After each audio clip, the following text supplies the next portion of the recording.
Assalamualaikum warahmatullahi wabarakatuh. Hi, my beloved students. Nice to meet you in this class with the material about adjective clause versus noun clause. What is clause? What is the difference between clause and phrase? Look at the following sentences.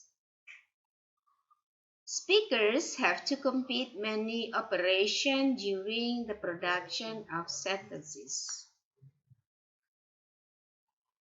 Speaker, in this sentence, speakers is subject of the sentence.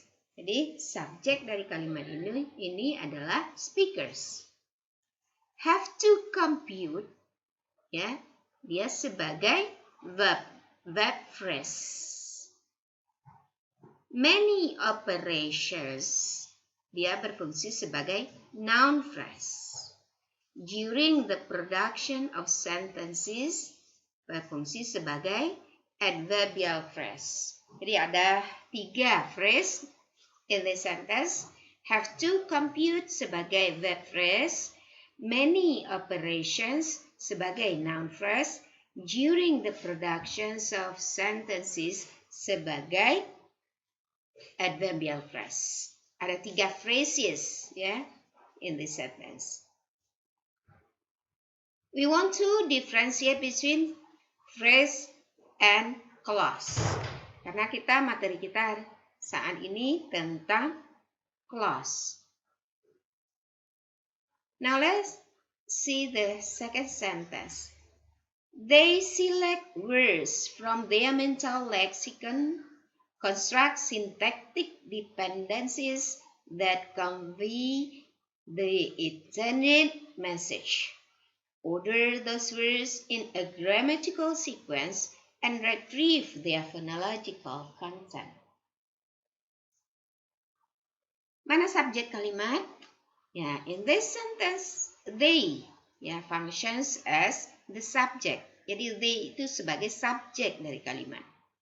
Select sebagai verb. Select sebagai verb. Jadi ada beberapa verb di sini, Apa yang menjadi objek dari select? Words. Jadi words itu objek dari select, dari verb. From their mental lexicon itu adverbial phrase, mulai dari from. Jadi tanda preposition ini biasanya dari preposition diikuti oleh noun, dia berfungsi sebagai adverbial phrase. Kemudian the next verb is construct. Jadi ada they select, kemudian setelah they select, construct, they construct. Construct sebagai verb yang kedua. Objeknya syntactic dependencies that convey the intended message. Mulai dari syntactic dependencies sampai message itu sebagai objek dari construct. Now look at that convey the intended message. This is called adjective phrase.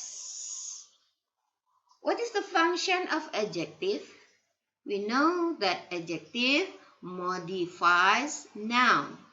Apa noun yang diterangkannya? Modify diterangkan.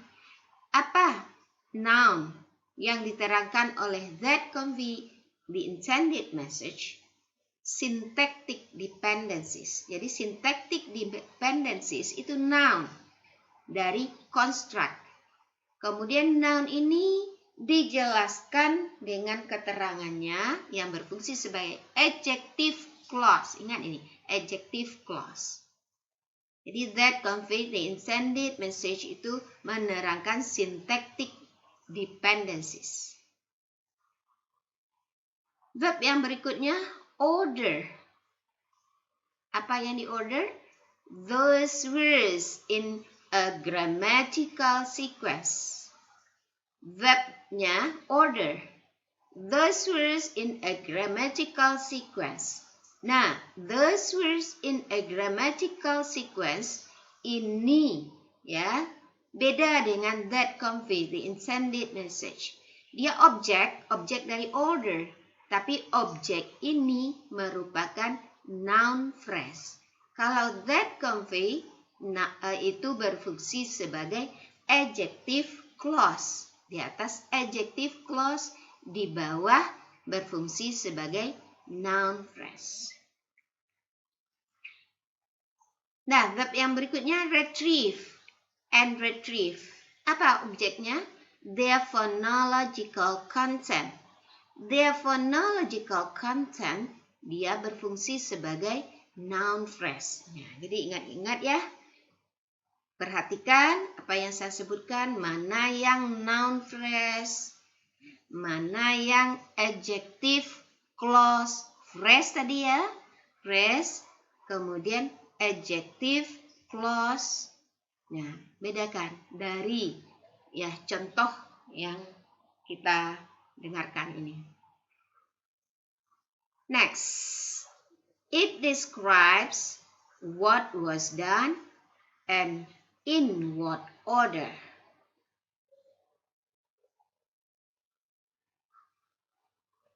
It describes what was done and in what order.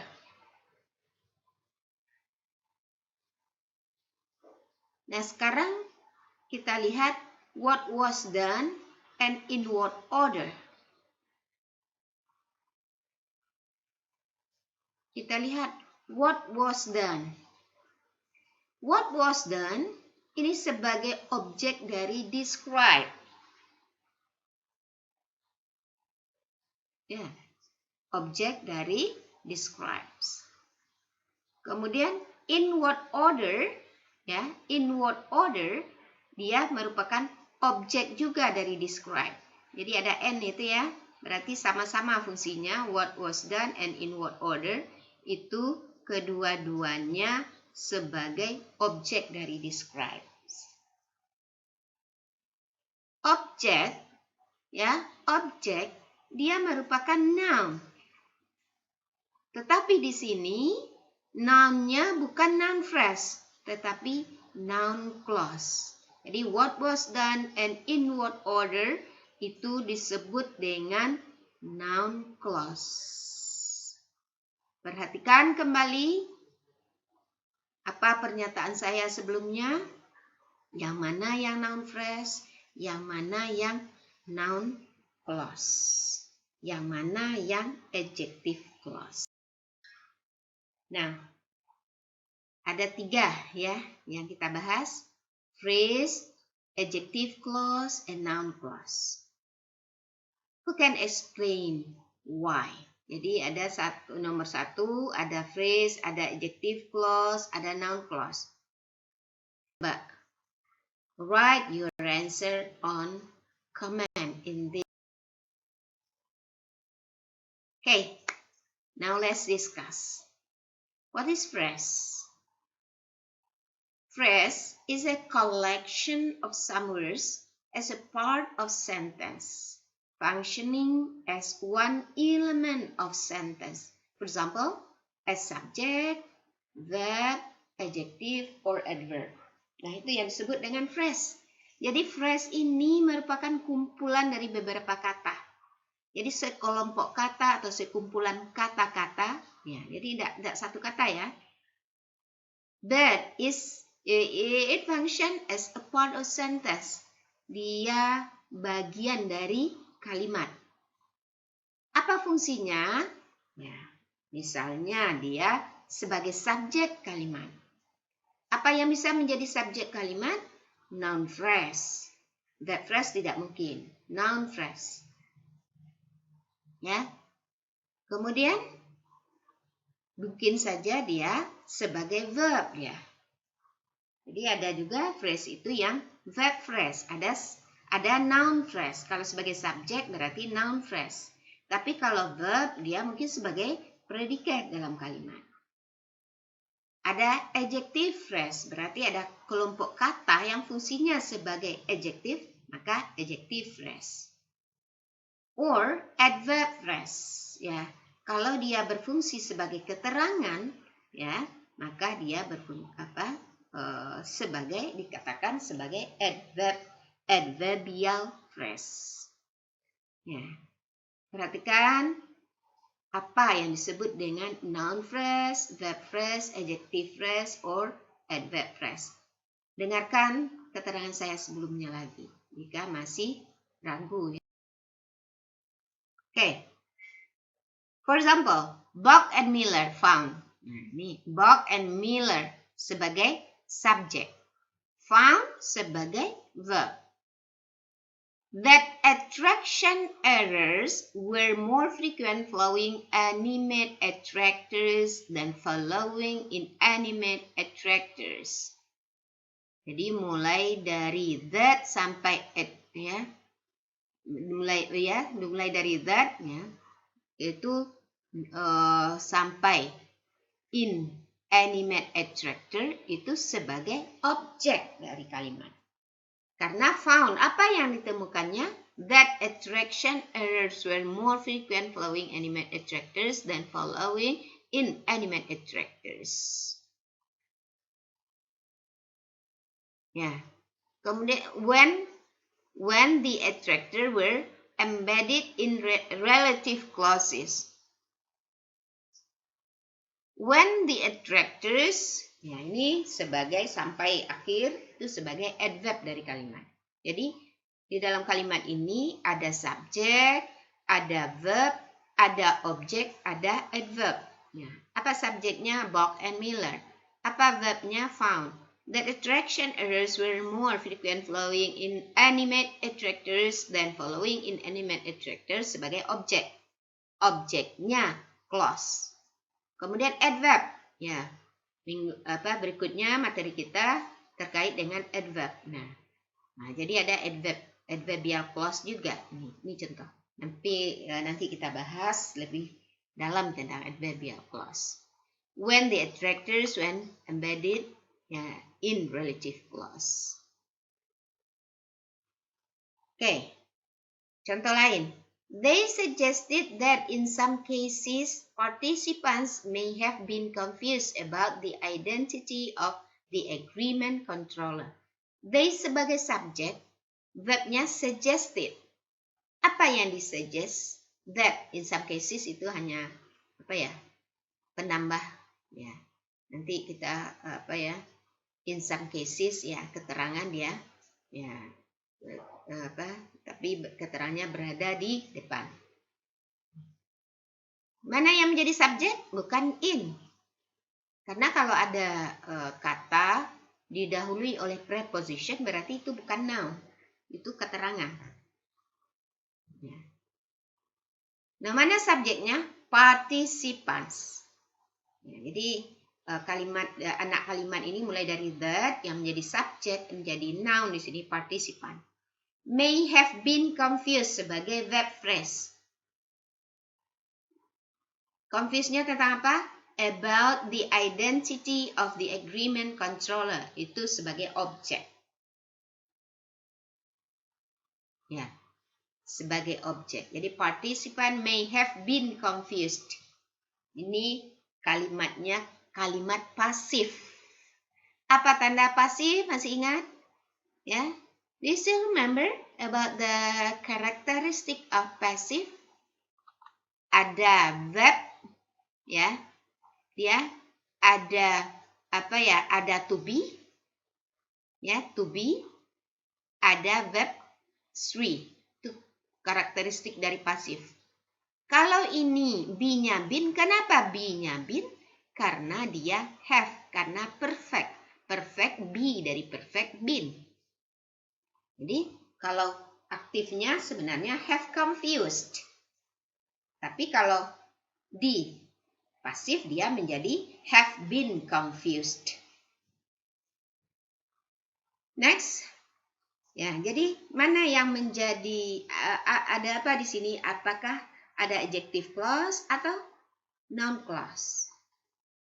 Oke, yang ada noun clause. That, ya, in some cases participant may have been confused about the identity of the agreement controller. Next, other evidence also suggests that, mana subjeknya? Other evidence. Verbnya suggest. Apa yang disuggest? That the likelihood of errors is affected by factors linked to the ease of identification of the agreement controller. Jadi yang menjadi subjek other evidence, suggest sebagai verb, dari that sampai akhir itu sebagai objek. Objeknya merupakan noun clause. Di dalam noun clause, ya, the likelihood of error sebagai subjek lagi is affected sebagai verb by factors linked to the ease of identification of the agreement controller sebagai objek. Nah, malah di dalam objek itu ada keterangan lagi yang nanti kita belajar ya terkait dengan participle. Ya, linked to the ease of identification of the agreement controller. Jadi ada beberapa contoh yang dapat kita lihat. Ya, yang mana yang dikatakan noun clause, yang mana yang dikatakan noun phrase, mana yang dikatakan ya adjective, ya adjective clause, yang mana yang dikatakan adjective phrase. Jadi bisa membedakan antara adjective phrase dengan adjective clause, noun phrase dengan noun clause. Ya, contoh yang lain lagi. Some studies suggested that linear proximity doesn't affect agreement. Some studies. Subjek suggested sebagai verb, that linear proximity doesn't affect agreement sebagai objek. Objeknya berbentuk noun clause. Nah, apa yang menjadi subjek di dalam noun clause ini? Linear proximity. Verbnya doesn't affect, verb phrase. Agreement sebagai objek. Next, ya, Phil Lickle and Nickel compare agreement errors in sentences that had similar syntactic structures, but differ in will order. Subjeknya Phil Lickle and Nickel. Kemudian verbnya compare. Apa yang di-compare? Agreement errors in sentences. Agreement error in sentences itu objek, ya, sampai akhir. Dan namun di dalam objek ini ada clause. Nah, agreement error in sentences dia berbentuk ya noun phrase. Karena tidak ada subjek, tidak ada verb di sana. Noun phrase dia. Diterangkan lagi ya agreement errors in sentences yang mana that had similar syntactic structure but differ in word order. Nah, that mulai dari that ini sampai order ini menerangkan agreement errors. Ya, agreement errors in sentences. Nah, keterangan ini karena dia menerangkan noun, maka disebut dengan adjective clause. Banyak contoh yang menjelaskan perbedaan antara noun clause, ya, noun phrase, adjective clause dengan beberapa contoh ya. Banyak sekali contoh yang kita bahas. Oke. I hope you can understand, and see you later. If you have comment or question, you can ask me through comment on this video. Okay? Thank you for watching. Assalamualaikum warahmatullahi wabarakatuh.